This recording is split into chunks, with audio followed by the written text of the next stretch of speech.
Listen, wait me bagels. Baby, what you wanna do? I'm ready to pull up on you. I'm ready to do what I do. This type shit have you wildin'. That's when I kiss it, I hide it. Drip, drip, drip when you slide it. Bip, bip, bip, baby, ride it. Don't hesitate.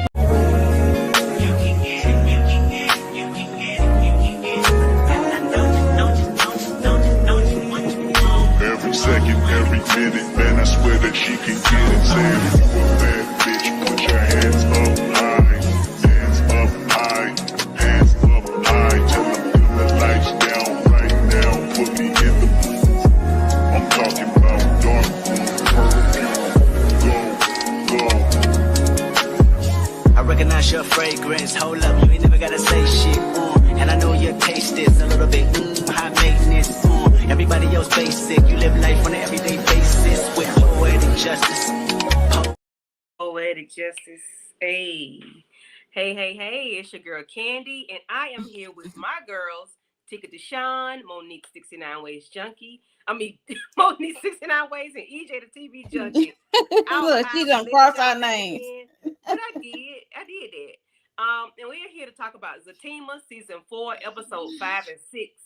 Lose to Win and Seeing Double. And this is the live after show. So please make sure you all are liking the videos, like each person's channel. Subscribe if you have not. And make a comment because we can see y'all here in the chat. We see y'all. Yes. Let's get into this thing. Mo, what do you thought about episode? Well, what do you thought about both episodes, 5 and 6? Well, when we got to 5, I was like, we in court already? Like, woo, okay. Seemed like he just got started papers, but hey, 4 days here, it was interesting, and the judge was fair. It seems like the judge was fair on front, so I could appreciate that. And cray just cray. Cray is cray, okay? I enjoyed both episodes, so. Tikadooshi?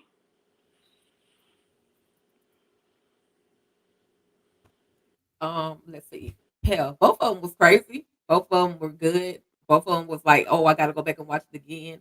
I enjoyed literally both episodes. If I had to, I know you ain't asked me for a rating, but if I had that rated 1, 5, 5 being the highest, I'm gonna give these two collectively a 5. Individually, they would be like a 3 and a 3, but together, they were a 5. They were good. I enjoyed all the stuff, all the things. Some of the things that I thought was going on with Jeremiah came to light, and so I'm happy to get into talking about that. But yeah, I enjoyed both episodes, and 5 on my behalf. Okay, cool beans. Mo, what you giving? What's your rating? 1 through 5. Oh, 1 through 5. I get a 4.5 for both. Okay, cool beans. EJ the TV Junkie, what say you? These were good episodes. I enjoyed them. If I'm rating, I'm probably gonna give it like a 4 for both of them. Okay, cool beans. Cool. I'll give it a 4.5 for both. Yeah, they were good. They were good episodes. Let's go ahead and get this thing started. And Tamika will be here shortly. Okay, so the episode starts out with Zach Attack cooking breakfast. He has pancakes, waffles, eggs. He has a whole charcuterie board type style deal thing. He got a bunch of food on this tray. He was like, "Oh, I need fruit." He ended up finding a lemon slice. I was like, "Okay, that's fruit." He had a banana. He was like, no, I got the banana." I'm like, "Zach, that's so freaking selfish of you. Give that lady a banana, okay?" So he takes it upstairs to her. He's yelling and screaming for Fatima. And I'm like, "Zach, bring it on down. This lady is pregnant.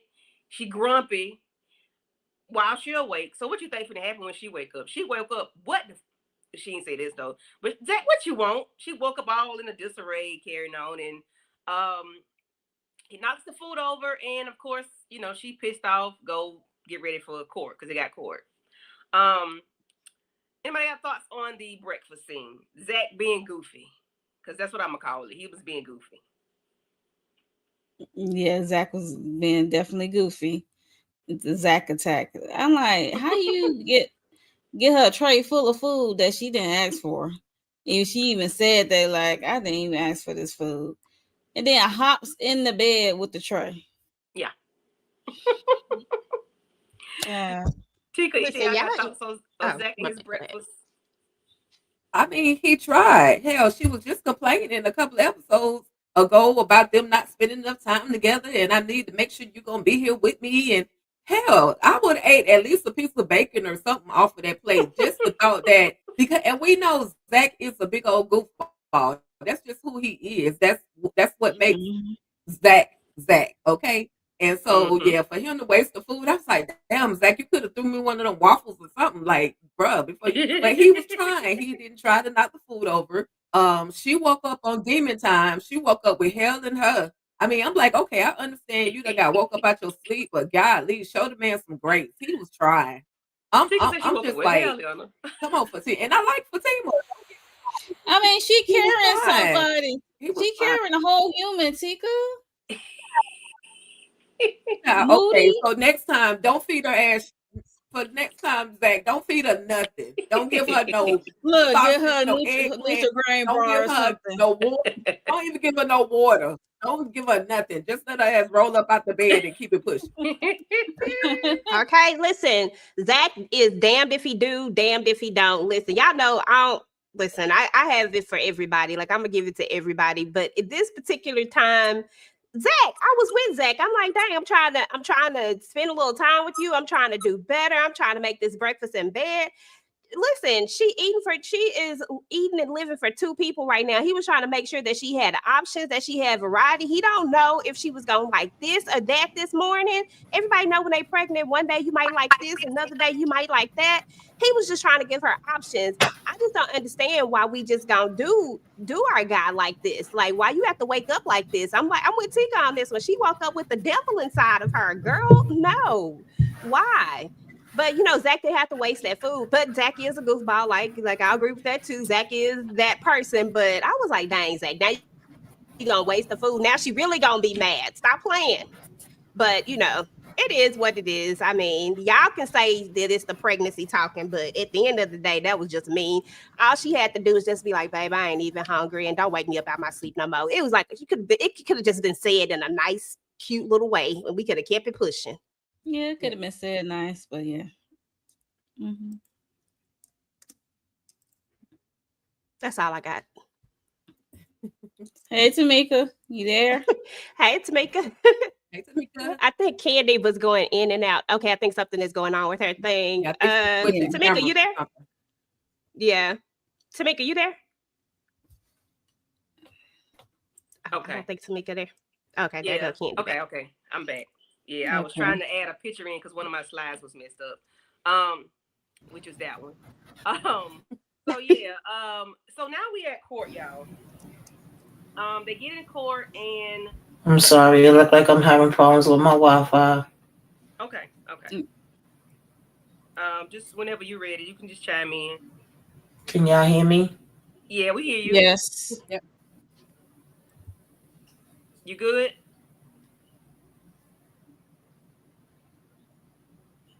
Okay. She might not be able to hear us. Okay. I can hear you now. I don't know. It Okay, went great. out for a minute. I don't know if it's gonna go out again, which I was saying. Okay. We were just talking about Zach. Well, EJ was kind of like, you know, she We was was kind of talking about the breakfast. yeah. Zach. She was on Zach attack side. I was defending Zach for once because why she got to be like that? Why she got to be extra like that with him? He was trying to give her variety and options. Okay, I think her thing went out again, if I'm not mistaken. But that's Okay. it. That's what we was talking about. She probably popped back in on us. Okay. Yeah. So we get to court and they go through the motions or whatever, and the auntie Patricia is like staring at them or whatever, and of course they in their feelings or whatever, and come to find out they are there because of Heather has been deemed unfit by the court, which we know that because of how she had him in that tub, Lord Jesus. Yeah. Zach has violent tendencies and he has a lengthy incarceration record and accusations of financial fraud. It's like because he was investigated by the SEC or SEC, whatever, I forgot what it's called. But why y'all bringing all that up? What does that have to do with him being able to take care of his child? Like everything was, it's like a money grab for them. It's but then the aunt made an excuse for her niece, but put everything off on Zach. She didn't make an excuse for her, but she just kind of like padded the information for her. Like the girl was, she ain't hitting no nothing. Of course, we know that. But it's like they just kind of padded that for her, but made Zach the bad guy, him and Fatima, because she just want full custody of this child for this $1,000 a month that she's getting. But then because she's gonna have full custody of him for like 6 months, it's went to $3,500. What are y'all thoughts on that? And then they brought up the shooting or whatever. Fatima almost got shot, and Jeremiah and Zach was fighting. What do y'all think about this? The whole court case and everything that they brought up. Anybody? What's the best way to prove that somebody is unfit? Bring up their past, bring up their history. And that's what the greedy auntie attempted to do. She talked about things that happened in the past with Zach. She couldn't tell us about what just happened with him a week ago, 2 weeks ago, even a month ago, because all of that stuff that happened with the shooting and all of that stuff was like 4+ months ago. So what else could she bring up? Now the most damning thing or the most damaging thing that I did see Zach do, and we all saw it, the world saw it, everybody on the internet saw it. Zach beat the brakes off of his own brother. He wanted to try to explain that part, but the judge was like, I ain't trying to hear that. I saw it on the video too. But at the end of the day, I do love that Zach was able to, with the help of Fatima, he kept his cool because Zach will cuss and everything else and swing if he can. But he kept his cool, he kept his composure, and he was able to explain to the judge, look, judge, this is where I really come from. My mama, basically my mom and my brother, neither one of them showed me any love. I went through so much with them. And, this is who I am, but I am for my son. I can be a better person. So, I like that the judge said, okay, we're gonna I don't believe in taking children from their fathers.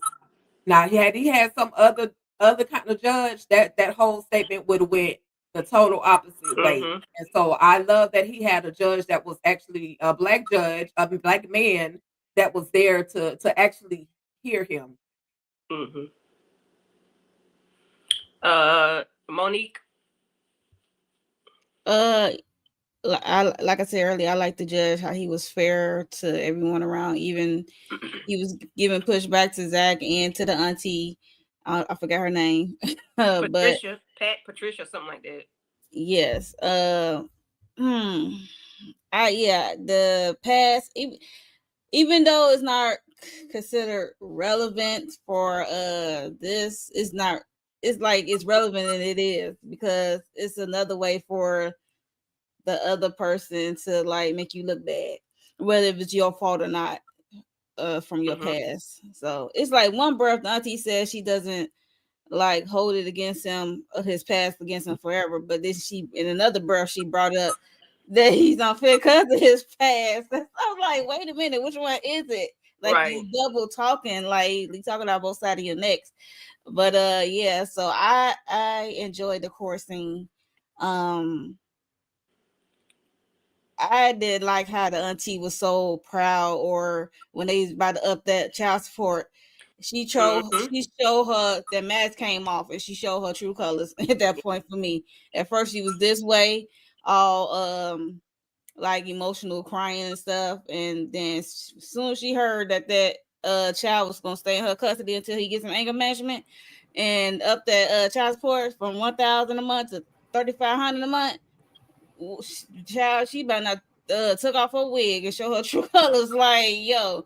And then I like how Fatima threw in that trump card, like, he need a paternity test. They questioned the paternity, and there was no paternity test through the courts. So yeah. I enjoyed the whole thing. Yeah. What's your thoughts, Tamika and then EJ? Well, I just want to say about the breakfast because I missed that part. I'm not a morning person.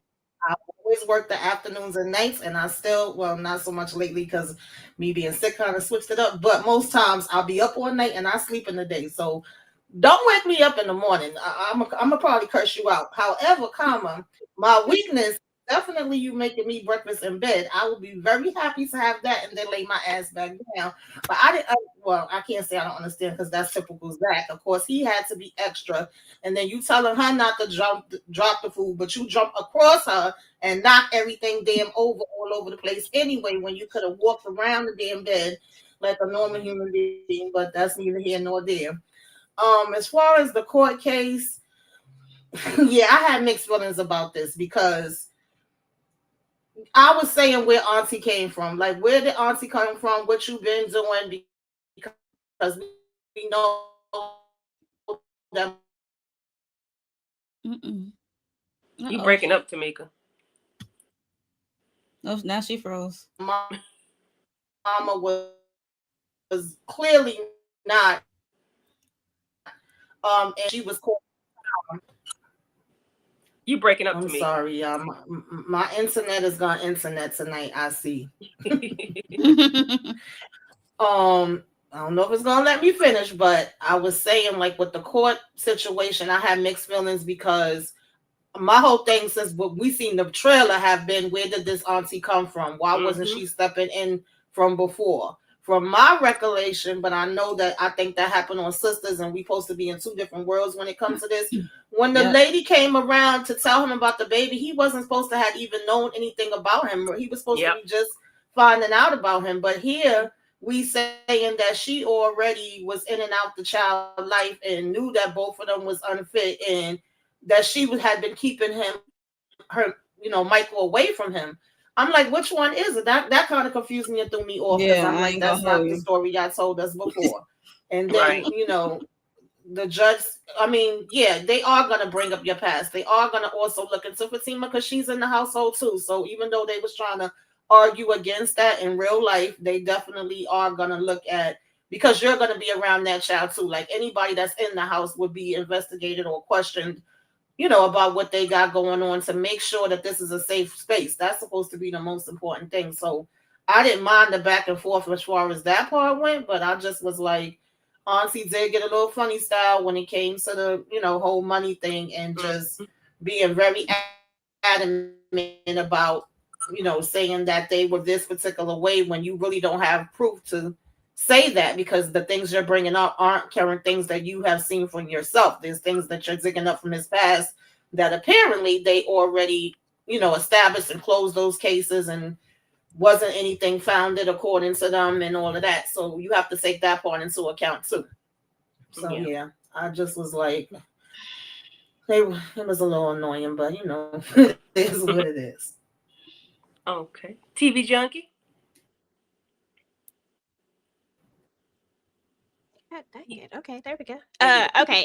Yeah. So court case portion of it. I did like this part of it. I thought the judge was pretty fair. The auntie definitely doing too much. But I'm always gonna give both sides of it this is just my opinion and my thoughts, because I always say this, that Zach never has accountability for anything. It's just the thing with him. He doesn't. Everything is always someone else's fault. At the end of the day, Zach does have an anger issue. And those things, even though they are his past, and even though they are not even though they are not existing at this very moment, they existed at some point. And him beating his brother up, all those type of things, all of those things are going to come into play when you insert the court system into anything. It doesn't matter about how we think like, oh, that person shouldn't have did this. It just is what it is when it comes to court. It's just black and white at some point, but it was clear that this was a money grab and that the auntie didn't she wasn't doing this for the right reasons. And I love that the judge was willing to give him a chance, because isn't that what they're always saying in courts, that they want to keep the kids with their parents and stuff like that? If Zach, and at this moment in everybody's mind, Zach is the biological father, right?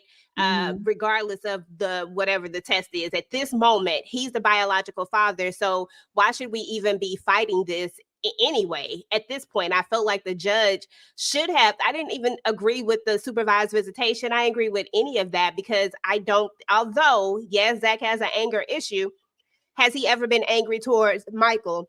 Has he ever done anything towards Michael? Heather has access to the auntie who we know has some issues and has done things to Michael. Like, I feel like they're not looking into this deep enough for me. Now, granted, I don't know all the things that happen over there with Heather, but I do know that if you're going to give this child to someone that has access to the child, like that's her auntie, then I'm questioning all of that. When Zach and Fatima, they don't have anything that's so questionable that has to do with the child and his safety. At least not that I know of, not from the other universe. I mean, I keep track of that universe somewhat, but I haven't seen anything or heard anything that he's done that is questionable towards the kid that's in question. So I think I thought that was a little bit far, but I do like that he listened when we got to the end of all of this, and I think Fatima's trump card was a good one. I think it was the best thing that she could have done because clearly the mama and the judge should have saw that too. You see, not the mama, Heather's auntie. Clearly she was after just money. Like, you saw that, judge. Now, come on. I felt like right then the judge should have been backtracking. Like, look, you know what? I think this is what we're going to do. And I think they really should have had shared custody. I think it should have been 50-50 while y'all try to figure this thing out. And no child support should have been granted. If we just keeping it real, that's what I think should have happened while they figured it out. Yeah, I totally agree. I don't agree on that money part because you asked for this little boy. You can't ask for somebody to ask for some money to help take care of him.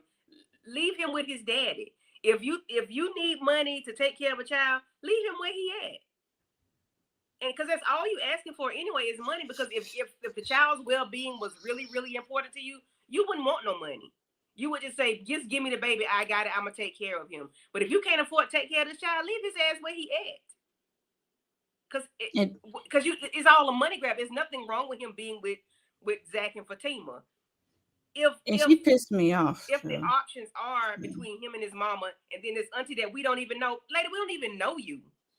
For real. Like, we don't know you. You say you didn't even know Zach. So why, you just going by things that has happened to him and it's public. Yes, public information. Those things are true or may be true, but you don't know this man. You don't know this woman. You just want money. And she had pissed me off. What you were saying, Monique? Yeah, I'm just saying she pissed me off. She really pissed me off when she questioned when they get married, can she get Fatima's? Yes. I said, what you need money for? You don't need the child if you need money. You don't need the child. Child, let it go on somewhere. You didn't shit that. I'm sorry. Oh, Jesus, I'm sorry. It's okay. They had me cussing too. Don't worry about it, kid. They had me cussing too. Right. Because you didn't birth. But I like how the judge cleared it up. Yeah.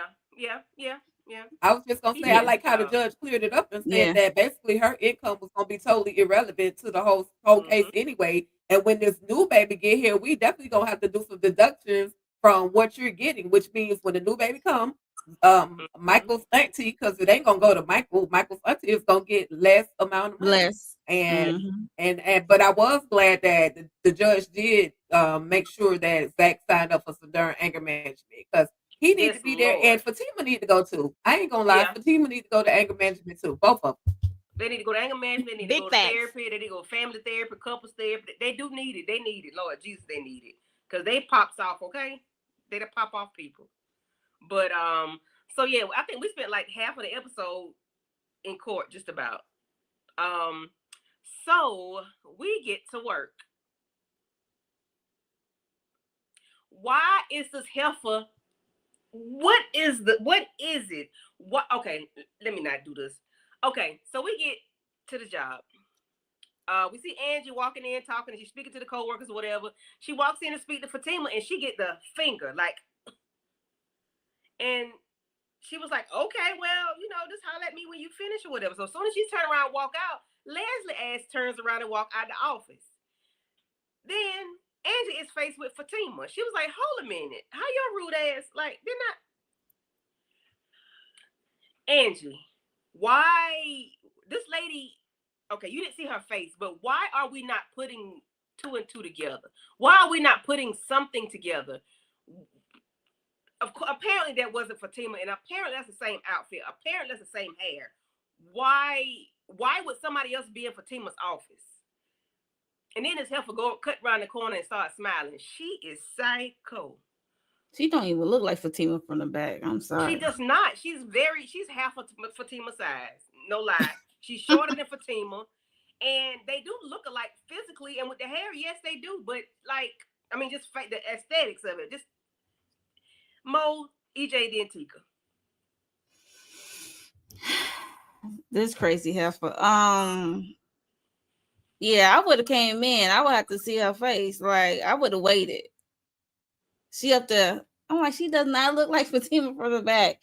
And I forget that she has a camera in that house. So I was like, how she know what kind of clothes? I'm like, oh God, I forgot about the camera. And she still got the key to the house, so she probably went through the closet and took pictures. Yeah, that's true too. Yeah, Angela. And when she approached Fatima in the hallway, she really pissed me off. I'm not gonna hold you. The way Angela didn't like mention like it was somebody in your office with the same thing. Like she just let that fall for the wayside, in my opinion, at that moment. That made me feel like when episode 1 happened at the end of episode 1, you didn't tell Fatima about that crazy lady in her house. We still waiting on that conversation. That's like another confirmation. Like you probably didn't even tell Fatima about that crazy woman that looked just like her, who dressed like her, came to her house and with a key. So I'm like, Angela, she pissed me off. This bottom line, she pissed me off. And I know she I don't know why she thinks she's tripping. Like, you not tripping. Like, no. Come on. Yes, she's EJ. Pass the book, EJ. All right, I was on. She probably was talking. Of course. Yeah, Angela just pissed me off as per usual. I really don't think that conversation ever happened, which just irritates me so much because we don't know if that conversation happened, and it's been months now since that incident, right? You didn't ask about this person. You're her best friend. Do you have a key to her house to just walk in all willy-nilly? Like, it's a lot of questions I'm asking, because if I'm your best friend and I don't have a key to walk in your house all willy-nilly like this, who is this person? We not hanging out. The only threesome that there's ever been was me, you, and Belinda is out the threesome now. So why? Who is this? Who is this person? Like, it just wasn't enough questions to ask for me. And then in this moment right here, you thinking that you crazy. There is no way that Fatima wobbled her pregnant self all the way around here from right there just that quickly. That was just crazy as hell to me. And like, I'm not letting that go. If it's me, I'm walking back around. I'm like, hold on, Fatima, let me go. I'm running back around that corner because I need to figure out what the hell just happened. Like, who the hell is this that looked just like you? You know, and me personally, I would have walked over there, and when she throwed that finger up, I would have had to go get in her face, like, who you throwing a finger up at, girl? Like, exactly. what, you okay? What's wrong? Is good morning? How you doing? Like, but I'm just that person that I'm a really big good morning person, and you can't just throw no finger up at me. I gotta go I gotta go, I gotta get close to you. Yeah. So, she just doing the most, just acting dumb, pulling Bryce moves. Like, she been hanging around Bryce too much. Oh, Lord. It done rubbed off. She acting slow. Listen, Angela knows Fatima has never dismissed her, ever. So why, at this time, do you think that Fatima would dismiss you? I would have, just like EJ said, would have been in this person's face. I need to see your face, because the Fatima I know don't act like this. Even when she in her rough moods, she does not act like this. She's going to say something. She's going to at least acknowledge that I'm in the same vicinity as her.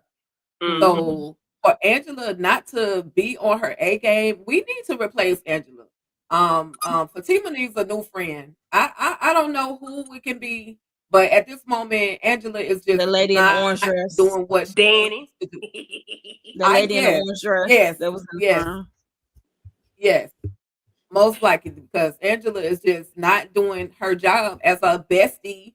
So yeah, that's all I have for that. And Leslie, girl, a damn devil. Somebody call her Loopy Leslie. That's exactly what she is because she dizzy as hell. Tamika, darling, what's your thoughts on Angie and Loopy Leslie? She fell out again. Okay. So yeah, Leslie is doing a whole lot. She's you crazy when you have gone to the store or ordered whatever it is, when you've done exactly and you've matched this lady's attire to the T, not just a white and black dress. You got the exact dress on, the jacket and the belt and everything. You've done everything, even the hair. And it doesn't take much to look because y'all look alike. The face, y'all on point with the face.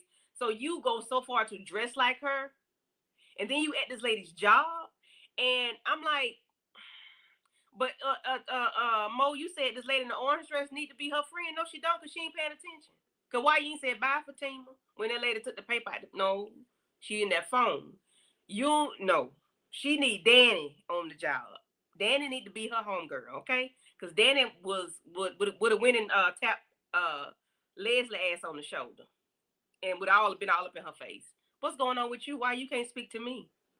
Well, I ain't sleep with you last night. So yeah, Fatima needs some new friends because this ain't it. This ain't cutting it.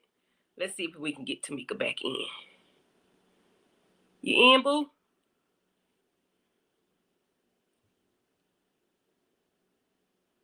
Tamika. Just let us know when you're ready. So Fatima and Angie talking. Angie ready to talk about Bryce though. That's what she ready to talk about. She ain't ready to talk about nothing else. Nothing that happened prior to at the house after the powing, which was what 4 months ago. I think somebody just said it reminded me. You ain't say it last night at the dinner. Well, Saturday at the dinner when y'all had you ain't say nothing about it then. If you did, we didn't hear it. But the words you said to her was like, whoever this lady was, it looked like you, her hair or whatever. So Fatima goes and she puts some document in the basket, but she has a look on her face like something ain't right. She kind of it's like she felt something wasn't right, was not sure, but she just went on about her way. And then Leslie traipses her little slithered ass on up through there and takes the lady's paper out the basket and leaves out the building. The lady in the orange was not paying attention. She don't know who is what. She just thought that was Fatima. So apparently that's who she thought it was because yeah, that ain't it. Anybody got thoughts on the way Fatima was looking when she turned around to get ready to go back to her office? Anybody saw her like she was looking funny, or was it just me? It's almost as if Fatima knows that something is not right. She feels like somebody is, as the song say, I always feel somebody watching me. It's like she has that feeling, but she just can't, she just hasn't caught Leslie in the act.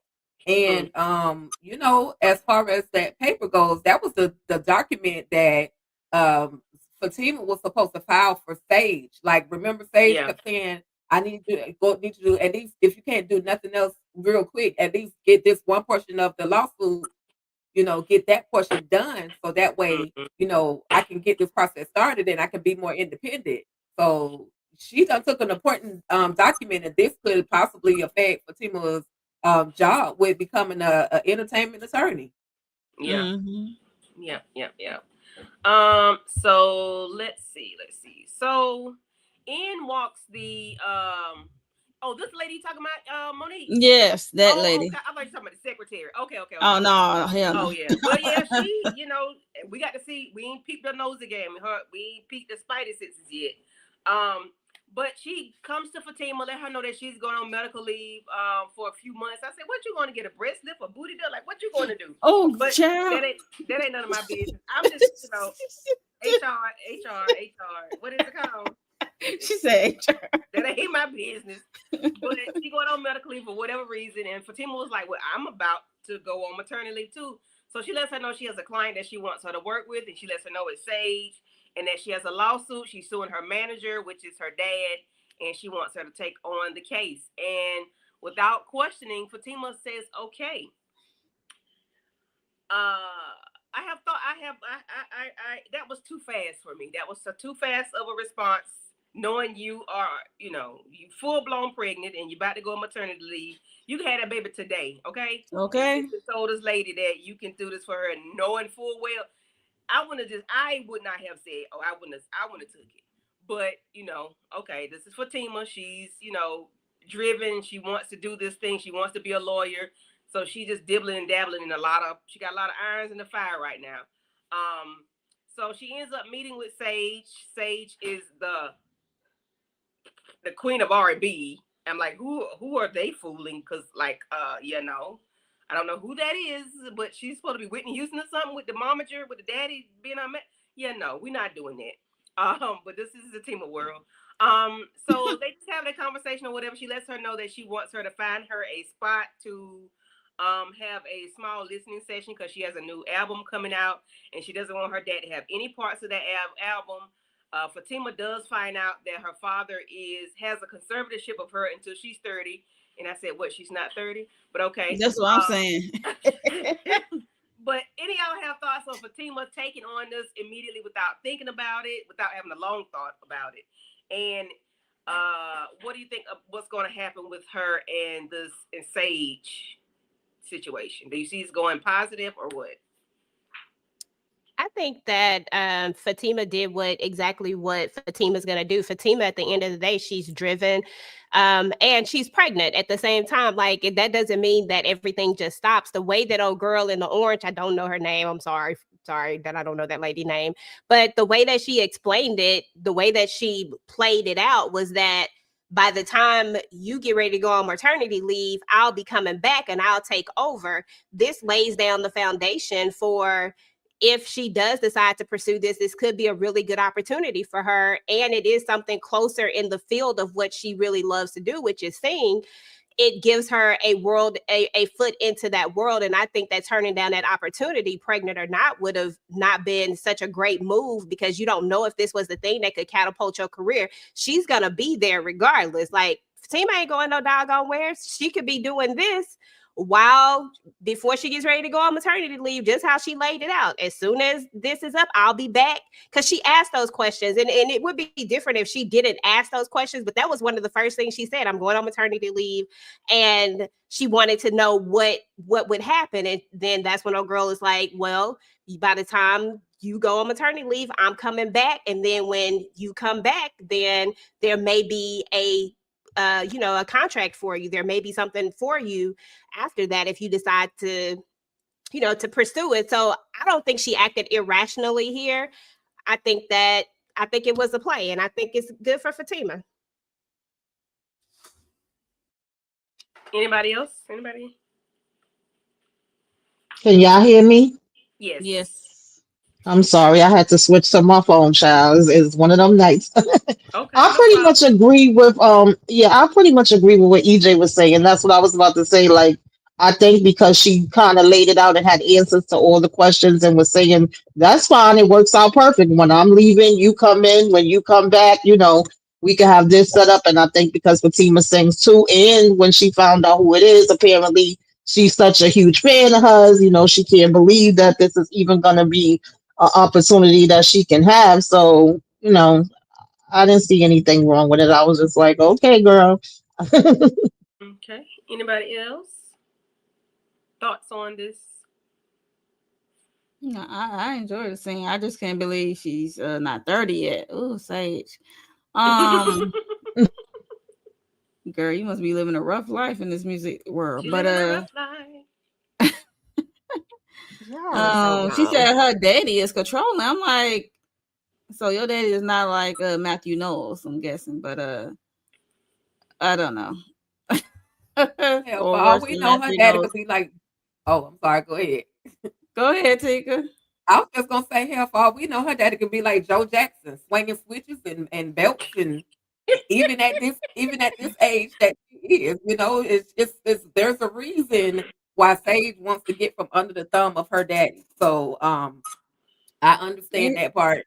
And I just at first I was in my mind, I was like, dang, Fatima, you ain't gonna call Zach. But then I was like, it don't matter what Fatima does. Zach is gonna be supportive of her as long as it's not Mhm. anything that's affecting the baby or the Baby. pregnancy, I should say. Then he's gonna be supportive. So it really wouldn't even be necessary for her to call him. But the only mistake she did make was when when everybody once she got done with this whole meeting, why you tell Angela who tell and then you tell Zach who tell everybody else. But it's supposed to be a secret meeting or a secret, Right. Yeah. Client. client. Yeah. Thank Client. you. Mm-hmm. She's like, because she didn't even know they represented, celebrities or whatnot. So she was like, yeah, no, we keep those on the low or whatever. But then she sat there and right there and told 2 people in 2.5 seconds. But Oh, it she is what it excited. is. She's excited. Yeah. I ain't like I say. She said her father creates drama for her in public, like embarrass her in public and stuff like that. I'm Yeah. And she like, stifled with her dad, she said. yeah. Mm. I'm like, I can't wait to meet your daddy. I hope Okay. he gonna blow up that secret listening session. Like Joe Jackson. Let me see where we at. Sure.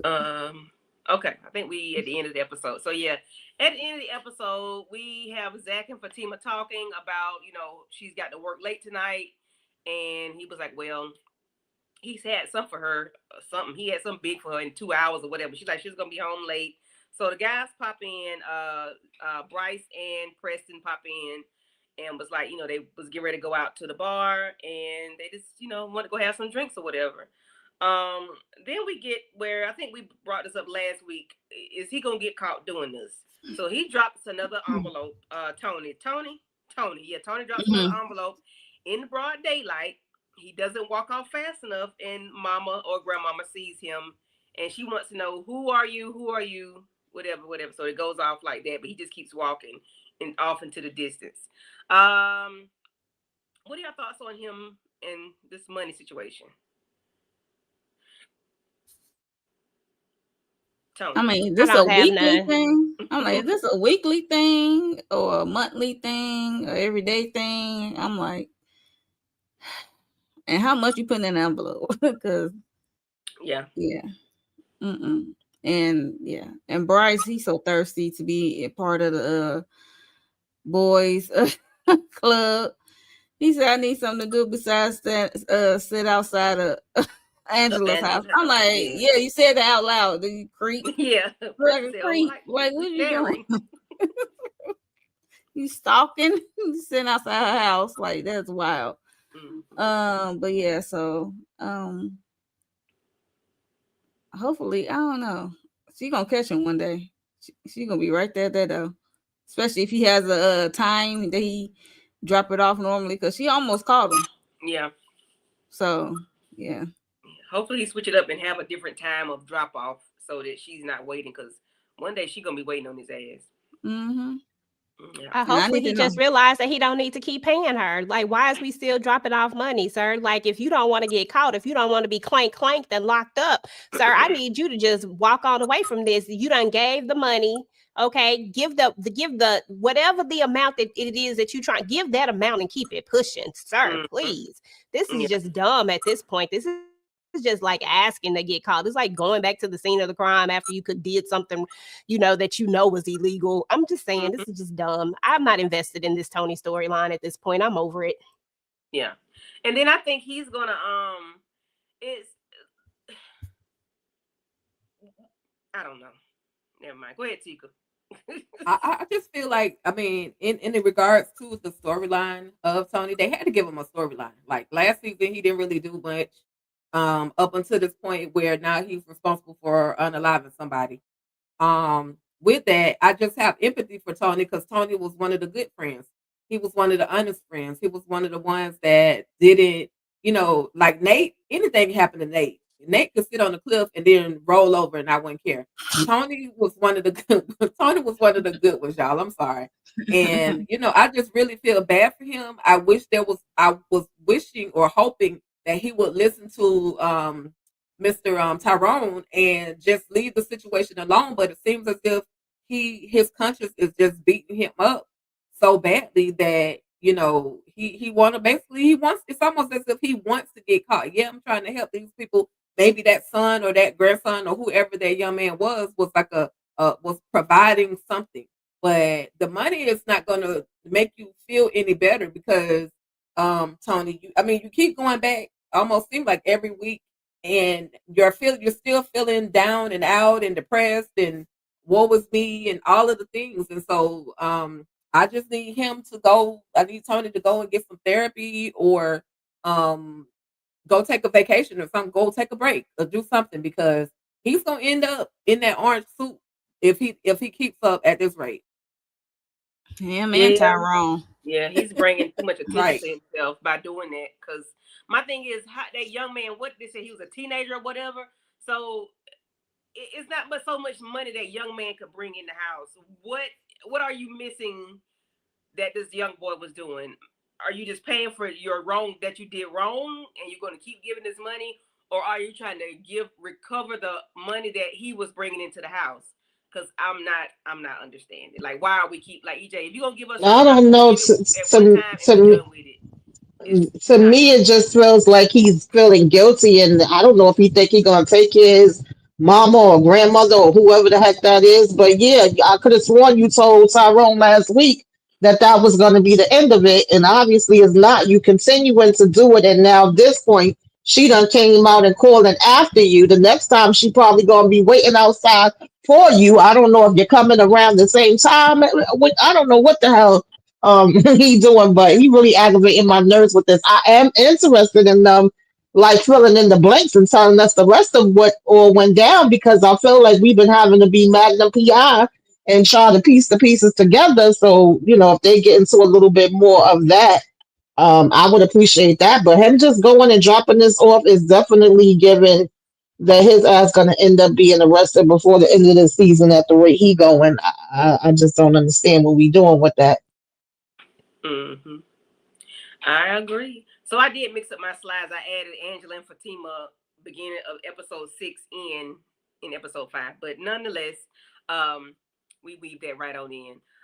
So the episode started off with Fatima and Angie. Of course, we've already discussed that, but then we are at the bar with Zach, Bryce, and Preston. They're just talking about the ladies in their lives. Well, Zach is talking about him and Fatima. And Bryce is airing out his grievances about Angela, and they're telling him that they felt bad for him, how she told him that she was emotionally unavailable in front of everybody, and he still is not understanding what's going on, and he just doesn't get it until they tell him, she's emotionally unavailable. And then he said that he is outside of her house. He's doing these things for her. And it's like, you need to stop doing these things for her. If she doesn't want to be with you, you don't, that's like, what are we doing? Why are you doing all this? But, what is called platonic sleepovers or something like that. It's like, who does platonic sleepovers and this lady is not even nice to you? I don't understand Bryce. He's like a glutton for punishment. What are y'all thoughts about the conversation they were having? And Bryce is like, not even, he's oblivious to the BS. I don't know. Something wrong with him.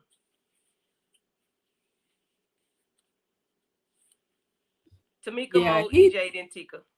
Oh, my bad. Yeah, I don't give a damn about Bryce. He's like one of the people that I care the least about, right along with Nate and Belinda. You can add her in there too, because we really sang in the same song. We all talked about last week how much he wants this, and I guess as long as she keep opening the door and entertaining it, he gonna keep going for it. It's not gonna stop until he stops it. Like the fact he was like, oh, well, if I go with y'all, then I won't end up sitting outside Angela house all damn night. I'm just like, you like it. So I don't know what else could be said as far as that's concerned. I could have did without him and we could have just had a conversation with Preston and Zach. I mean, I did kind of appreciate seeing Zach, even though I didn't really feel like episode 5 had much to it. We did have the court and different things of that nature. And Leslie with her crazy ass, which I didn't understand how nobody noticed her walking around the damn office. And I definitely didn't get to say that if I was Angela, I would have been up in that damn hello. Like Right. I didn't get that. But anyway, nonetheless, I digress. Um, as far as this, I would have preferred it would have just been Zach and Preston talking, but I guess they really trying to drive it home, but I feel like it's nobody upstairs with Bryce, and he's just gonna continue to keep on easing down the damn road, child, looking for his brain. Tamika said nobody up there upstairs with Not Bryce. ease down the road, look for his brain. I'm weak. But yeah, I'm over Bryce to be honest. In this scene, I mean, I'm gonna need him to find a hobby or something because, yeah, you need to find something to do. And he always said he always trying to fix something. He always say he always trying to fix something. Like with when he lost Zach money, I'm gonna fix it. I'm gonna fix it, which caused him to have a breakdown and crash and burn, literally. Like, yo, he always trying to fix something, but like she said, she emotionally unavailable. Like, take heed. Like she said in front of everybody, like, hello, like anybody there, like He don't get it. he don't get it. Like I said, you need to go find him a hobby or something. But like Tamika said, ain't nobody home but him upstairs. And Preston, yeah, you need to just move away from Deja. Okay. Yeah. Anybody else got thoughts on them too? Or we can just go ahead and go on down to Melinda's shop. Holinda shop. Holinda, I'm sorry. Holinda shop. Yeah, the barbershop situation, I mean the hair salon situation was crazy. This girl talking about her fiance work at a what she He's say? a realtor. He a realtor. Yeah, thank you. He a realtor, and I work at I work at the attorney, but I'm a paralegal, and just literally trying to take over Fatima's life, and my fiance planning my baby shower, and she was just and thankfully Belinda was like actually listening. She was like, "Wait, what? This is sound real familiar. I know I done messed up with my friend before. Let me pay attention because this seemed like this girl is, she's onto something that I can't put my finger on it right now, but I know she's up to something. And when did her hair get messed up? What the heck was she crawling in for her hair to get messed up? That's what I want to know because she was playing with her Hello Kitty. Right, she got sweaty. And she was rolling around on the ground in the parking lot. So then when she went home, that's true. Ow. She was fingering her hair and everything else. Okay, that's what happened. Oh gosh. Fingering her hair. Oh my God. But the thing is, when she walked into the beauty salon, Holinda was like, "Hey, girl, hey, you look like somebody." It was just like Belinda picked up on it immediately, and I'm pissed with Angela because Angela, girl, we said this 20 times. I'm not even gonna go there again. But I just wish Belinda would have told Fatima, be quiet, let me speak, please. And told her, because you just gave her a whole rundown of Fatima's life. Zach planning the baby shower is gonna be personal, intimate, family and friends. I work at a law office. He's a realtor. I'm pregnant. And this hair, she was like, you want to cut your hair? Maybe add some color. She's like, no, I'm very particular. I like it like this. And she was like, my homegirl hair is like, child, anybody else got got comments about this? It was just too much.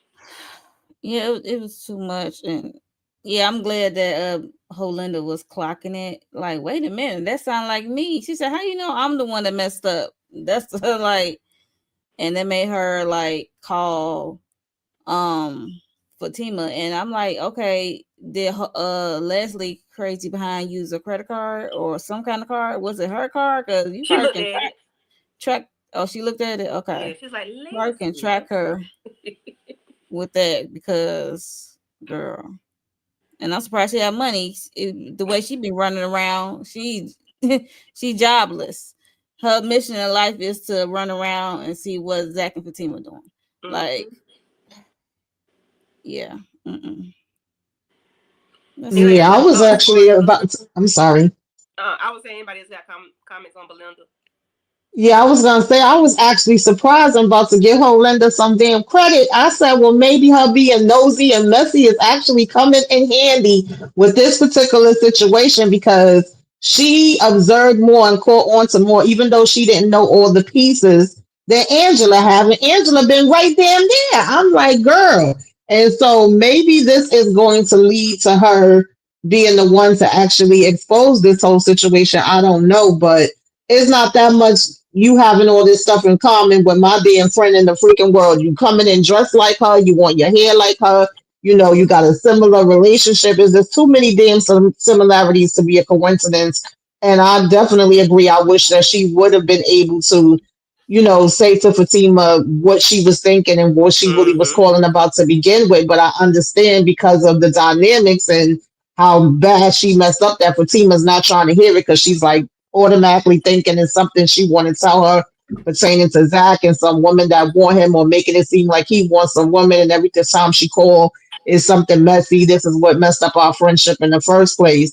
And the fact that she was like, we could never go back, which I definitely agree with, but she was saying they could start with something maybe fresh or new. I child, she better than me because I don't know if I could do that. But I definitely may consider it if you come in with the save and let me know that it's this crazy ass psycho that's trying to have my life, you know? I'm surprised Fatima pick up the phone. I ain't gonna hold you. Oh, she was like, oh, I am at work. Yep, it ain't gonna be long. I'm like, damn, Fatima. I mean, I get it. I'm so surprised. Like, yeah. DJ, you there? Yeah, I'm sorry, my stuff was frozen. I couldn't undo anything. It finally came back though. Yeah, Belinda, I was gonna say this earlier, but I was gonna wait till you got to this episode. But Belinda came through in the clutch. You know, Belinda is what she is. We already know who she is. We know what she did. We know that she ain't a good friend, all that stuff. But Belinda do be paying attention. She did clock it as soon as it happened. And the fact that she was able to clock it, but her best friend, quote unquote, couldn't clock it, that's a problem for me. That's just a real big problem. Either your intuitive skills just ain't where they should be, or you just really don't pay attention, or you too caught up in your own stuff. But Belinda automatically just paid attention and literally tried to tell her, but you know, of course, we know how that went down, and it is what it is. And it's kind of sad that you answered the phone only to not let her tell you what she called to tell you, because I'm like, what was the purpose of you answering the phone if you're not gonna listen to what she have to say instead of immediately cutting her off? Because they don't strike me as the type that's just talking anymore. Like they not just calling each other up on the phone and having conversations. So how many times is she really calling you to talk about some mess? Probably not that often recently, because you're probably not even accepting her phone calls like that. So if you picked up the phone, then just listen for once, Fatima. Goodness gracious. It's not that hard. I'm just saying, like, I get it, but at the same time, it's like the math is not math and y'all don't talk. So if y'all don't talk and she calling you and you answer, then damn it, listen. Period. Yep. Yeah. All I have to say is whatever happens to Fatima at this point, it just happens because this heifer mean and don't want to listen to nobody. So you know, whatever happens at this point. Yep. So we got Zach. Zach's like a 10-year-old kid in this moment, in my opinion. He is going to anger management, which is held by being led by Dr. Reed. He runs into, what's her name, Laura, Nate's wife. Lori. Okay, well there she is. She looked different with a damn bat in her hand in a van full of kids. Okay, that's her. Cool. So of course they have their little banter back and forth, and Zach was like, "Oh, that's why you've been acting like that, because you are here. So I guess it's working." And while they were having their conversation, well, talking, everybody introduced themselves and whatnot. Lori, what's her name? Lori? Yes, Lori. Okay, Lori was talking and was saying, you know, how she ended up calling her husband and having the conversation. And Zach was like, yep. Of course, I'm like, in real life, I don't think they would have people chiming in conversations like that. But because they knew each other, I guess Dr. Reed let it go. But he was actually validating what she was saying, because she was like, I did do this, I did. And Zach was like, she didn't have a bat, she didn't hit him with the car, you know, she didn't curse him out or whatever. And I was like, well, damn, Lori, you popped off like that. I do remember her with a bat. But I guess Zach will see that it's working for her, because she cuckoo cuckoo. I guess it'll work for her. It can work for me. Dr. Reed, you know, wants him to introduce himself. He talks about he's a manager of his business, and his name is Zachary Taylor. He don't have anger management issues. He manages his business, and he sat down. And Dr. Reed was like, "Yeah, no, that's not what we doing. No." You know, he's like, "You need to take this seriously." And Zach was like, "What are you writing down?" He was like, "Yeah, I'm writing this stuff down so I can jot down whatever's finna happen. I need to give it to the judge, okay?" So Zach finally stood up again and introduced himself the correct way, but he still put everything on his family and not taking no accountability for him being responding to the things that have been done to him. What are y'all thoughts on Dr. Reed hitting Zach balling up his fist? Everything about this whole anger management session. Tika, EJ, Mo, and then Tamika. I like the way Dr. Reed handled Zach. And I think I like Dr. Reed and Zach in this environment with others versus the one-on-one sessions that they've been having. I feel like in this moment, Dr. Reed was able to actually reach Zach. Like he showed him that just because I or someone else does something to you, that doesn't mean that you have to react. That doesn't mean you have to get angry. That doesn't mean you have to go and hurt somebody. So I love, I just love, seeing that moment. Yeah, Zach was a little childish in the very beginning, but that's Zach. We know Zach is a little childish. I love that Lori is no longer leading with bats and cars anymore. It's good for her because the way she did Nate, and then I think Deja got caught up on that beat down too. So, but that was just fine. But anyway, I'm glad that, these people are getting some help. If there is a lesson in it, of course, there's a lesson. You can't blame others for your actions. So now at this point, I hope Zach will take accountability for his actions versus saying what somebody else has caused him to do. Yeah, absolutely. I agree with what Tika said. Except for the fact that, I agree with Tika said, not no except. I just wanted to add in, my bad. I just wanted to add in that this is what I've always said about Zach. Like, Zach just literally has no accountability. And this is what we saw right here, is that everything is always someone else's fault. His reaction is always someone else's fault. Now, while I agree that people come after him all the time and that stuff is always happening to him and that there's always something, but the simple fact of the matter, and I've never agreed with people keeping stuff away from him because I feel like that triggers him and makes it so much worse.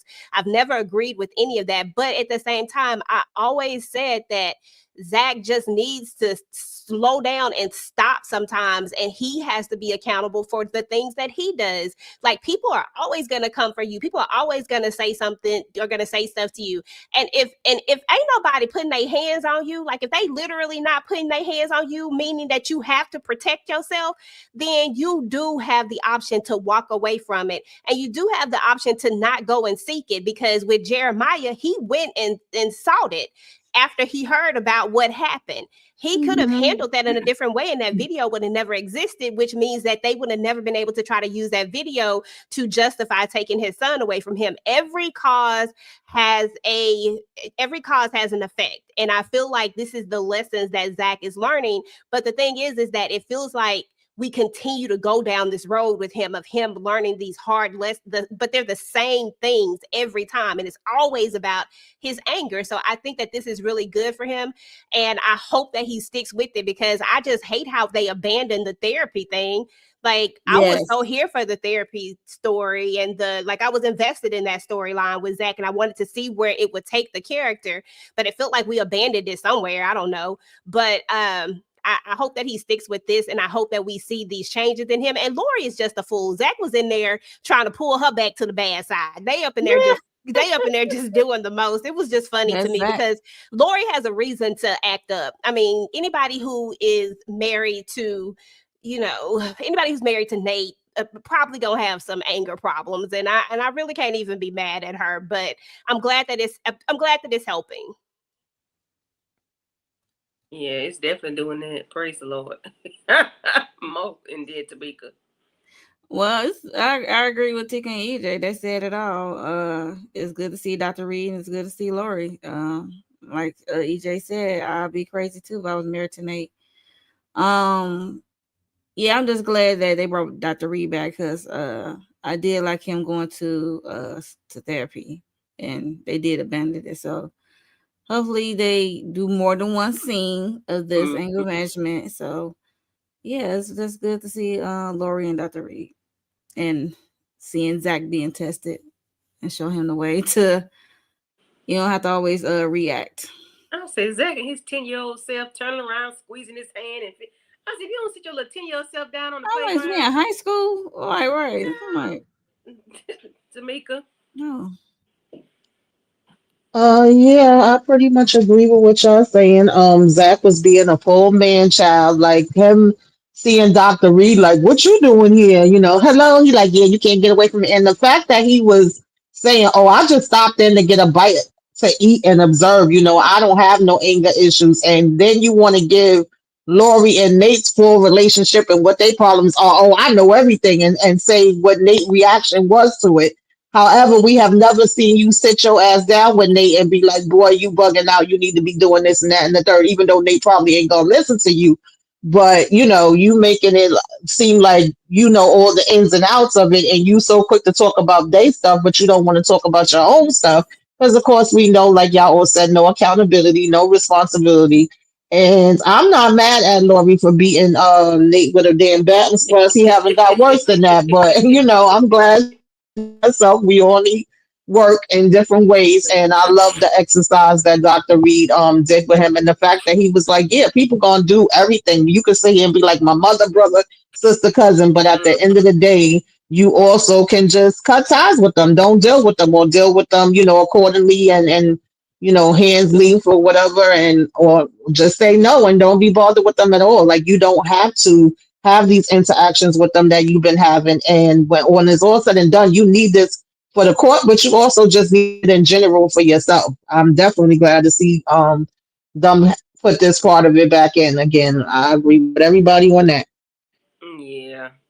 Zach got to grow up. I'm real quick. I'm gonna brush over this real quick. I don't believe in touching shit that I didn't put down. I would have took an ink pen or something and swiped that little toy out my car because I don't know That who part. put something on it. I don't believe it. I don't. Yep. I would have got an ink pen and picked that up like some dirty drawers and threw it out the window and threw it. And yeah, I don't know. I might not even drove that car home. Zach, come pick me up because I don't know what somebody put some bad juice. No. Then Zach had Fatima some roses. He did cook her some dinner. He gave her some options, and he didn't give her everything. So we're gonna bypass that, and we're gonna go on over to Tika homeboy, walking around with a razor.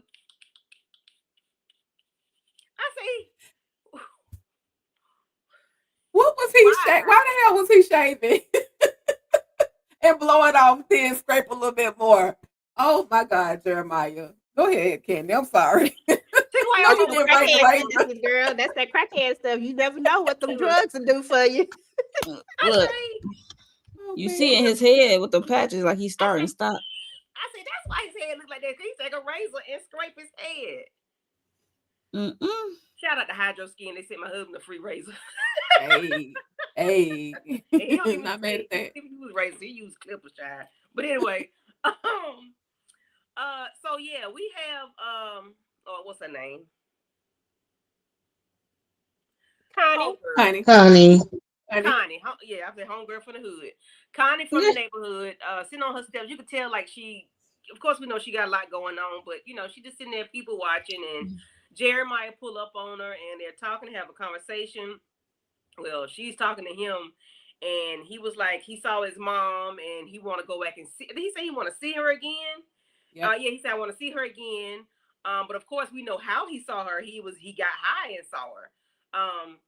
So she was like, your mom is not here. So what are you talking about? What are you talking about? He was like, if I get high again, I'll see her again. She'll come back and take me with her. And Connie was like, no, we're not doing that. She was like, I don't have to worry about anything again. Worry about life again. I don't have to worry about life anymore.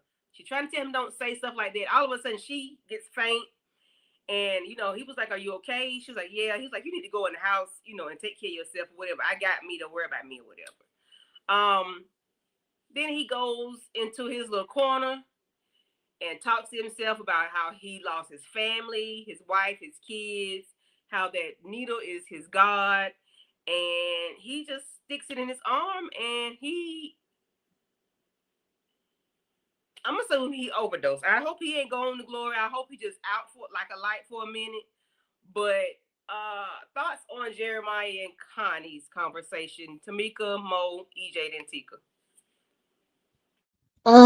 Yeah, this is real. Like, the situation Connie's going through and the fact that even though she has so much on her own plate, she's still trying to check in with him and say where you been, what you been up to, and she can clearly see he on something, even though he keeps trying to deny it. And then when he brought up, the fact that he saw his mother, she like, how the hell you seen your mother? Your mother's gone. And it's like, I know that, but when I, basically was on my stuff and I called out to her, she came. So of course now he's going to continue to keep looking for that. And he also made mention of kind of wanting to go to the place that she at, feeling like he tired and he want peace and he done messed up all these different things like you said. So now it seems like he wants to take himself out. I do feel like he more than likely OD'd. Hopefully, I'm believing that they're going to be able to save him, and that he's probably going to be pissed off that they saving him because he's just in that space. And I have had family members and friends that have been in that space and have had addiction. So we said it before. He's playing this character down to the T. He's doing such a great job. It's very realistic. The Connie situation is very realistic. So even though Jeremiah get on my damn nerves and he be doing all kind of craziness, he also pulls at my heartstrings where I really want to root for him to win, because I think it was one time where Zach was bringing up like it's not too late, you can still go see your kids, and he's like, yeah, no, like I've done so much different things, but I really would love us to be able to have an arc with Jeremiah where he gets to another space. So I'm going along on the ride with him. Yeah, so Mm-hmm. the scene before with Fatima going to the car and stuff. I got one more thing to say for her. Yeah, she really pissed me off, and because we saw earlier that Zach dropped off some lunch or some food. She said she was gonna work late. He said, I'm on my way to anger management. He said, you're gonna be working late, get a security to walk her to her car. Where the hell is the security? And why is they not walking her to her car? So she pissed me off right there. Right. Like, what the F? I'm like Tika said, you get what you get at this point. Like, girl, forget that. But back to Jeremiah and Connie. This will make me want to root for Connie even more to live, because she is still being herself, concerning for Jeremiah and willing to help him, even though she is need help herself. um, need help herself because she is going through her cancer. So that really make me want to root for Connie. And boy, he is playing the heck out of Jeremiah, ain't he? He said he gonna get high till he see his mama again. He gonna keep getting high till she come to him again. I'm like, oh. And him taking that hit, that might be his last. The way he slumped over, I don't know.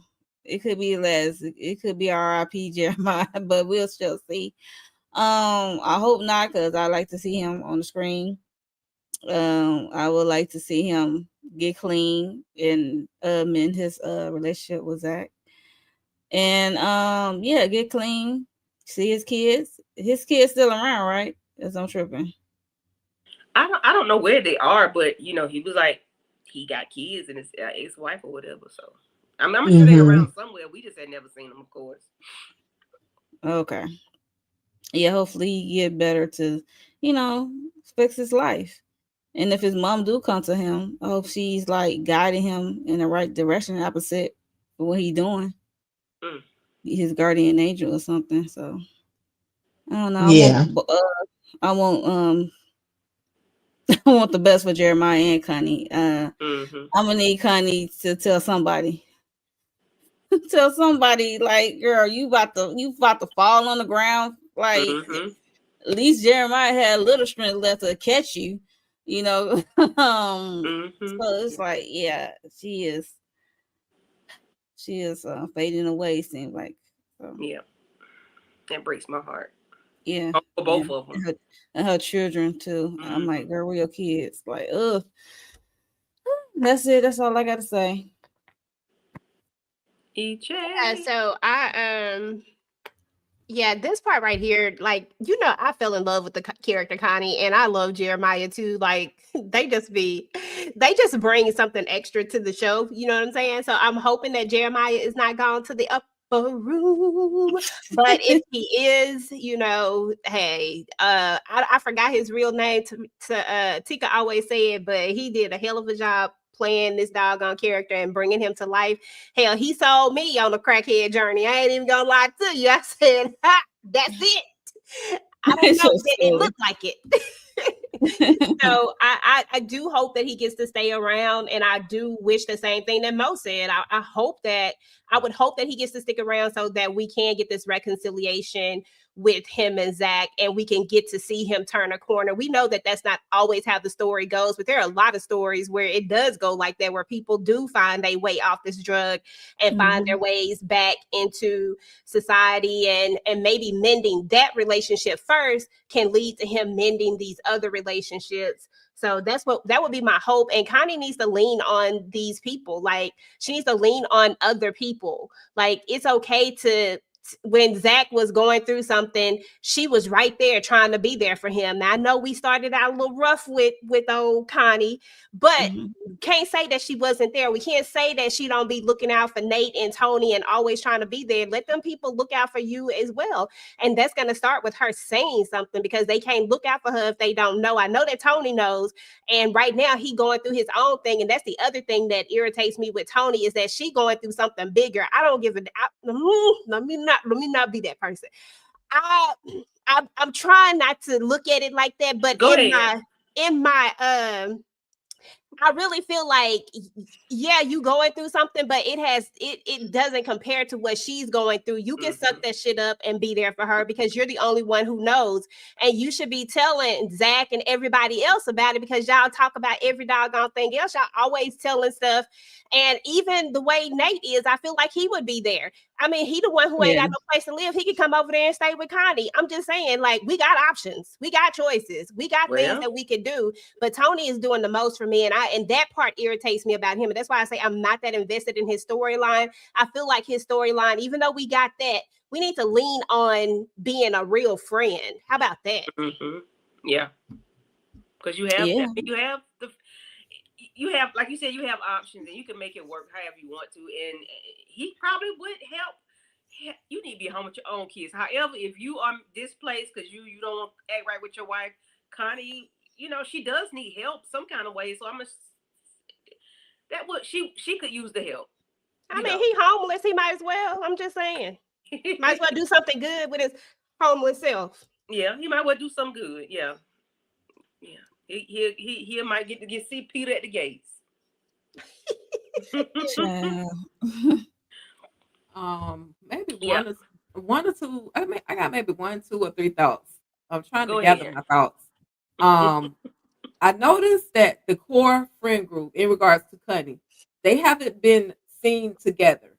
The core group, Connie, Nate, Zach, and Tony, they haven't been really seen together. Zach is hanging out more with his professional friends, Preston, Bryce, that little friend group versus his other friends. I don't know if they did that on purpose. I guess there's going to be a bigger story to come behind that, but I do need Connie to reach out to somebody. Hell, she could reach out to Mr. Tyrone at the barbershop and let him know that, hey, this is what's going on with me. Do you Mhm. know anybody that can come and sit with me, can help me with my kids? Do you know somebody? You always got to go. You can't dismiss that old school information. Old school knows something all the time. And so, Mhm. my heart is bleeding for Connie because she's literally alone in this situation. And it's not because she has to be alone. It's like she's choosing to kind of be alone in this situation. She don't want to be a burden to other people. And that's what people who from my experience, people who go through things like this, they feel like they've been a burden to other people. But in actuality, you've always helped somebody else. Why not let somebody help you?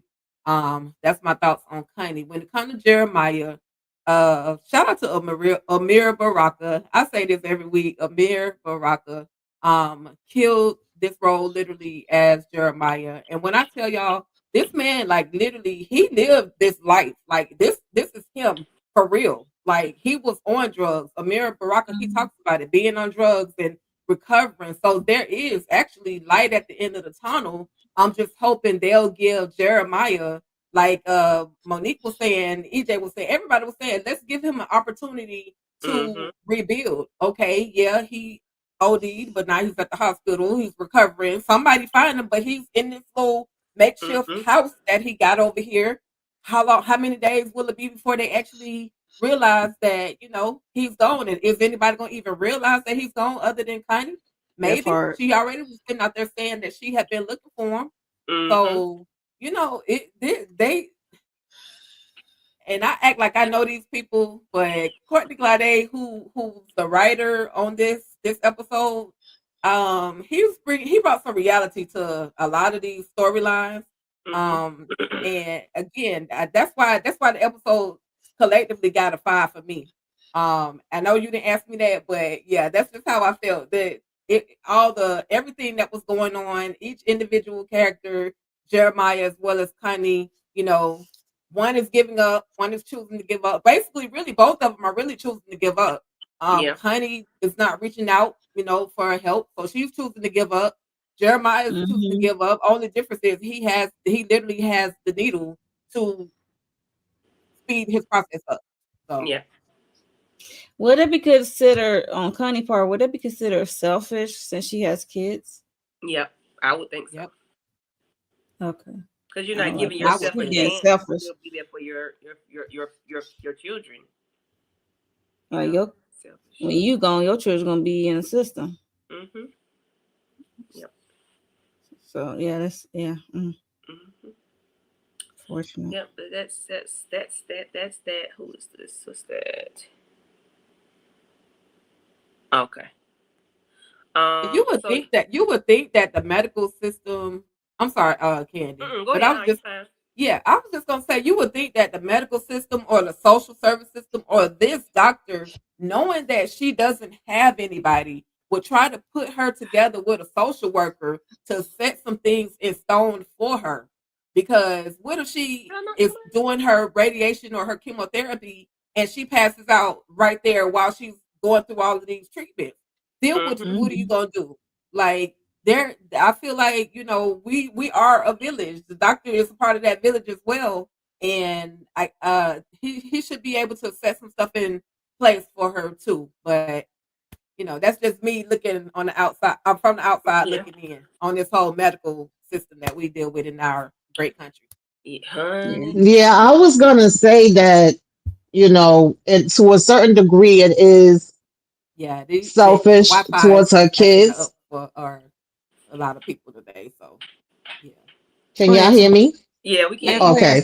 No, I was gonna say that to a certain degree it is selfish as far as her kids, because no matter what, you want to make sure. That's why I hope they dig back into it, and I'm believing that they will. But the last conversation I had with Tony was in reference to who she would leave her kids with if God forbid anything happened to her, and her feeling like she don't have a support system, and then probably the people that she do have, she really don't want to be a burden to them. She feel like she's bothering them. I understand all those feelings because I'm kind of going through something similar. Then it's also just you actually sinking into your head what's happening and you accepting it, and then saying, okay, what are the things that I can do, with this situation to help it and to make sure that I am still here and to fight for certain things. And then the whole healthcare thing, child, that's a whole other thing. Y'all know I did a lot about that. But normally you would think it would be a social worker, a caseworker. We might want to have you, see counseling. There's such things as wellness programs and being able to be in groups with other people that are actually going through something similar too, so you don't have to feel so alone and you can hear other people's stories. And maybe there's certain things that they can share with you and you can share with them that can be helpful. Sometimes talking to a stranger help you even more than talking to a friend. So I definitely see all the different sides, and I hope they dig a little deeper into that as far as her story goes. Yeah. Yeah. That would be hopefully we can see something like that on the second half of the season. Um, Yeah. yeah, I would like to, because like you said, Tika, they did, they did drive in some realistic moments and things like that in this episode. These two episodes. Well, just about pretty much the whole season. We have some. Except with a call for Angela slow bus. Yeah. Yeah, except for that, because listen, I'm telling. Mm-hmm. Right. She said, I'm telling. Yeah, I would have been telling too. And it's a few times throughout the seasons that Angela have irked my nerves. I need her to step up. Mm-hmm. Okay. Your child can pull up at your house and you not there. And I'm like, well, JoJo just left. You knew he was coming by. I told him, that's me. I'm telling. I'm letting you know, your child will pull up at your crib, and you wasn't here. I'm just letting you know that he pull up. Okay. Let's see. Okay. Let me read EJ's comment. EJ says, "I don't think Connie is being selfish. I think she's doing what she always does, and that is." You back? Are you texting me? You want me to read it? It just came back. I was trying to start back up, and I knew that you were ending the thing, but I was trying to give my opinion about the last thing about Mo's question. Because my computer started acting up. Did you read my? I was getting ready to, but then she was getting ready to. Oh, but my bad. I was trying to come back in real quick. No, I was just saying that Mo was asking, does that make her selfish? And I was just saying that I don't personally think that it makes her selfish. I think that she's doing what she's always done, and that's someone who's just there for herself and depends on herself. I think where the problem comes in at is that she doesn't feel like she can ask other people for help. Sometimes it's hard for us to ask other people for help. I wish she would ask for help, but at the same time, I'm more side-eyeing some of these people that are around her, because how are we friends and you don't even say, hey, how you doing? What's going on? And then we come back to Tony again, who can say something to a Zach or a Nate or Fatima or any of these people that's in this circle now. He can say like, hey, she didn't want me to let y'all know this, but listen, she is going through this. And we know that she is strong-minded and strong-willed, that she's not going to ask for help, but this is what's going on, which can prompt them to then maybe even reach out to her. But I was side-eyed Zach when he didn't even realize that there was something wrong when she was about to call him. And it's just everybody's so caught up in themselves that they're not paying attention or even just checking in on their friends. I don't know. That's the part that irritates me. So Yeah. I don't think that I agree with that too. I don't think it's a black and white situation.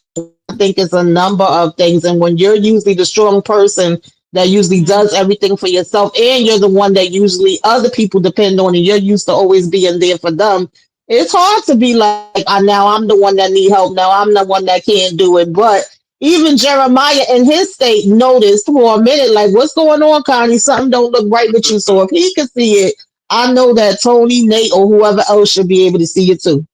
Yeah. Ain't no excuses with that. Exactly. Especially Tony. I'm not getting off his neck, y'all. Tony, because he knows something. Because he knows. DJ want violence with Tony. Yeah. We need the windmill on, because he knows, and because he knows something's going on, it seems like he should tell every damn thing else. Girl, everything. All these other secrets y'all don't keep. You try it. No, I got to tell Zach. No, I got to tell Zach. I got to tell right. Something that needs to be told is not told. Okay, but like Tamika say, this how they wrote it. And here we are, because we wouldn't. There wouldn't be a conversation to be had if they did not. So that's that on that. But this was a very good episode. I cannot wait to see what's gonna go on in 7 and 8. And I didn't see a trailer. I don't know if there is a trailer. What's next. I didn't see. If there is, I didn't see it. We're gonna go around the room. Mo, Tamika, EJ, then Tika. What are y'all thoughts? Or what y'all think are going? What y'all want to see next episode? Or if y'all saw the trailer, what y'all think is going to go on? And then what y'all got going on y'all respective channels? I didn't see no trailer. I mean, I don't watch trailers if it is one. But I definitely want to see Angela step up, tell Fatima something, or like kind of warn her in a little bit about this lady that Cray Leslie.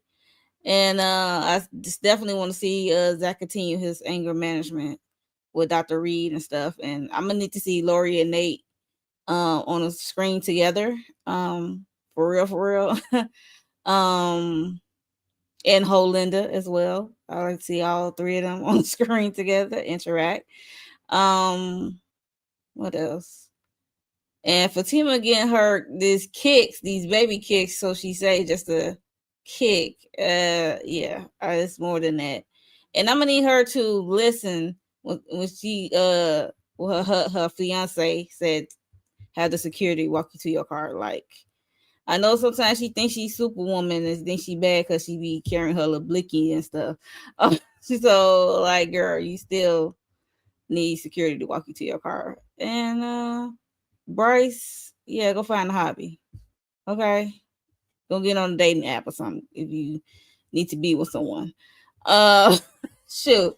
But what I got on my channel, Reasonable Doubt episode 3, coming out soon, and my Beauty and Black episodes 5 and 6, coming out soon. And then I know we have a panel for that next Tuesday, the 30th. And we have a panel for the Reasonable Doubt episode 3, probably Monday the 29th. And yeah, I think that's it for right now that I could think of. And of course, ZATIMA, we're gonna be back next Thursday, episode 7 to 8. I don't know who hosting. Oh, Tika hosting. Yep. Hey. That's it. Yep. I just realized. Let's see if I can swap over. EJ, what you got going on? Well, what do you want to see for 7 and 8, and then what you got going on your channel? First and foremost, shout out to Lori Mayo, girl. We locked in. We are friends, okay? You don't even have to feel like it. We friends. Listen, as far as this episode, as far as next episode, I'm just whatever I see, I'll be happy to see. Girl, I ain't got no expectations. I'm just here for it all. The team goes by so fast, and it's the only time I really get to get immersed in this world of the sisters, since I got like 100 episodes that I ain't watched of sisters, and I only know bits and pieces. So I enjoy when Zatima does come out because I feel like I'm part of like a special club or something. However, as far as my channel is concerned, I'm thinking yesterday we did Wednesday on Wednesday. So check that out if you did not get a chance to check that out. Until Zatima is over, we'll be back next week. Shout out to Tika. She gonna hold it down next week. And then Friday, I do Reasonable Doubt 2 times. 1 for the money, 2 for, I do it 2 times. So definitely check that out at either time that you choose to check it out. This Saturday, y'all, we're going to be talking about Ruth and Boaz. I don't know. It's a panel, y'all. It's a lot of people. I don't even know. Whoever want to come can come through. We just going to be talking it up, okay? Because I'm excited for this movie. Like, I feel like I don't know. I just like seeing Tyler Lepley on my screen. Soraya is a vibe. So I'm always here for it. So I think this is actually going to be, and I didn't mean to say actually like that. I think this is going to be a great movie. I'm just excited for it. So definitely come through and check that out. My Family Business Sunday, I'm going to be doing that. If you didn't check out my last Family Business Sunday, officially your boy has launched his book. So definitely go and check that out. If you are a family business fan, if you like the books, which you should get invested in these books. When I tell you that these books are great, they are great. We have the next family business novel that is going to be coming out real soon. You can do your pre-orders now at cousincurtis.com. So definitely check that out, y'all, if you are interested in the books. You don't have to have read the other books. This is a family business novel, which means that it is a side novel like some of the other ones, like To Paris with Love, The Education of Nevada. These are side stories that are focused on one particular character. So definitely check that out if you are a family business fan. And last but certainly not least, your girl Tika and I, our channel is launching officially in October. It is up right now. So we would love for you guys to go and subscribe to the channel and do all the things, but we're excited about it and we hope that you guys will enjoy it as well. And as always, this was a vibe, Candy. You have gotten so great at this. I just remember when you first started this, I'm so extremely proud of you and so happy to see you just up here doing your thing, girl. You know I love you, boo. She go on mute. Tamika. Okay, Tamika. Yeah, I second that emotion, Candy. You definitely doing the thing, girl. You out here, you ain't playing no games. You taking names. Um, I'm pretty much just hopping in the car, going from these YouTube streets from state to state, rocking with the ladies with the lives. I'll be talking about reasonable doubt and also Ruth and Boys. I always mess up the last part, but I'm looking forward to watching. I'm looking forward to the conversation. That's all I really got going on right now. We had our mid-season finale for Sisters. If y'all didn't see the live reaction for that, check that out. And I'm glad to have a break, even though it ain't a long enough break for me.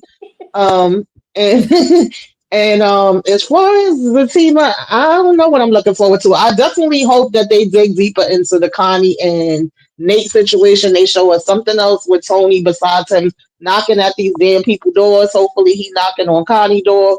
um, we get somewhere with Leslie besides her being able just to sneak around every damn where, and hopefully Belinda, maybe she can use her spidey senses since they tinkling a lot more than Angela's to get to the bottom and let Fatima know what the hell is going on. That's all I really got with that. Okie dokie. Let's see. Tika did Tika go? No, Tika didn't go. Tika Dooshi. Hell, I should literally write this down because I do this every week. But okay, so what I'm looking forward to on this next episode of Zatima, I need Fatima to tell Zach what the heck is going on. I am so sick of her holding stuff against him or information that he needs to know from him, and then when he reacts, get mad at him. Like, just let him know that his girlfriend been stalking her. Like, just let him know what's going on. I'm looking for it. Maybe they'll have that conversation. Maybe not. I don't want to see Jeremiah do that heavily New Orleans funeral walk. I don't want to see it, but I got a feeling we might see it. I hope not, but I don't. It's looking kind of rough. Maybe he'll just go into halfway to the light, and then he'll be able to be pulled back out by another source. Okay, just my hopes.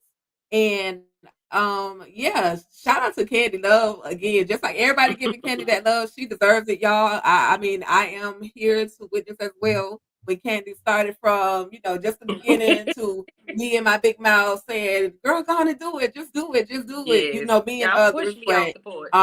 and yeah. And so I'm just excited for all the things that you got going on, Candy. You held it down because, honey, I done been on what 2 of your lives this week. Like you the host of what 2 or 3 this week. I Oh, had you 6. held it.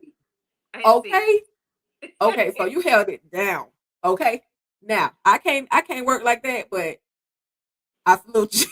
That's a lot. You did your thing, but yeah, you did it though. You did the thing. Hype her up, y'all. Hype her up.